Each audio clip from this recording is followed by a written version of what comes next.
अस्सलाम वालेकुम रहमतुल्लाहि व बरकातहू। मेरा एक सवाल है शेख, मेरा नाम इमरान शेख है, मैं मुंबई से हूँ।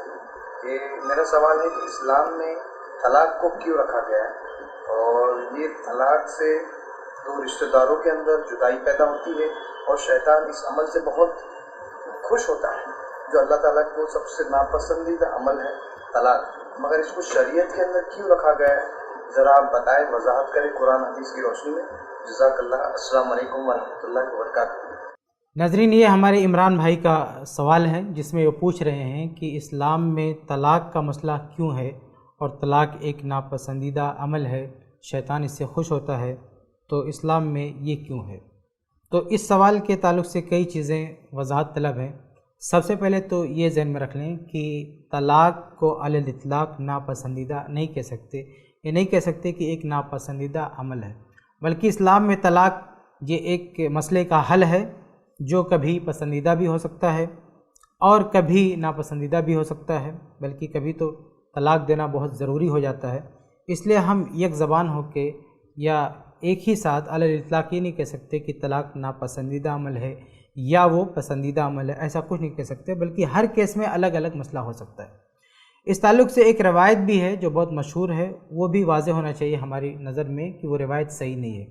अल्लाह के नबी सल्लल्लाहु अलैहि वसल्लम की तरफ मंसूब एक रवायत है कि अब गज़ुल हलाली इलल्लाहि अत्तलाक़, कि अल्लाह रब्बुल आलमीन की नज़र में जो हलाल चीज़ें हैं, उन हलाल चीज़ों में जो सबसे मबगूज़ चीज़ है वो तलाक़ है। तो ये रवायत सही नहीं है कि तलाक़ को हलाल चीज़ों में सबसे मबगूज़ करार दिया गया है, ऐसा बिल्कुल नहीं है। अलबत्ता सही मुस्लिम की ये रवायत मशहूर है, मारूफ़ है, सही है कि शैतान अपने उस चेले से बहुत खुश होता है जो मियाँ बीवी के बीच में झगड़ा पैदा करके उन दोनों के बीच जुदाई करवा दे। इससे शैतान बहुत खुश होता है। तो उससे हमको ये पता चलता है कि झगड़े नहीं करना चाहिए और मियाँ बीवी के रिश्ते को जहाँ तक हो सके बचाने की कोशिश करनी चाहिए। लेकिन अगर कोई ऐसी वजह आ जाए, कोई शरई वजह हो, जायज़ वजह हो, तो तलाक दी जा सकती है, वो कोई मायूब चीज़ नहीं है। इसलिए हमें तलाक को अलल इतलाक़ ये नहीं कहना चाहिए कि ये मायूब चीज़ है या मबगूज़ चीज़ है, और ना ही ये कहना चाहिए कि ये बहुत अच्छी चीज़ है। हालात के मुताबिक फ़ैसला होगा, कहीं तलाक जायज़ होगी, कहीं तलाक मुस्तहब होगी, कहीं तलाक वाजिब होगी, ज़रूरी होगी। जैसे जैसे हालात होंगे वैसे वैसे तलाक से मुतल्लिक़ हम फ़ैसला कर सकते हैं। तो इस्लाम में तलाक क्यों रखा गया है, इसके ताल्लुक़ से एक बुनियादी बात ज़हन में रखें कि ये इस्लाम की तरफ से, इस्लाम के मानने वालों के लिए बहुत बड़ी नेमत है तलाक। क्योंकि मियाँ बीवी का जो रिश्ता होता है वो ब्लड रिलेशन नहीं होता, खून का रिश्ता नहीं होता है, बल्कि दोनों एक अक़्द, एक मुआहदे पर एक साथ जुड़ते हैं। अब फ़र्ज़ कीजिए कि दो ऐसे लोगों को इस रिश्ते में जोड़ दिया गया कि इस रिश्ते में जुड़ने के बाद उन दोनों का निभाह नहीं हो रहा है, दोनों का मिजाज नहीं मेल खा रहा है, दोनों एक साथ नहीं रह पा रहे हैं। तो अगर इनके लिए तलाक का ऑप्शन नहीं होता तो आप अंदाज़ा करें, तसव्वुर करें कि उन दोनों की ज़िंदगी कैसे आगे बढ़ेगी, उन दोनों की ज़िंदगी कितनी अजीरन हो जाएगी।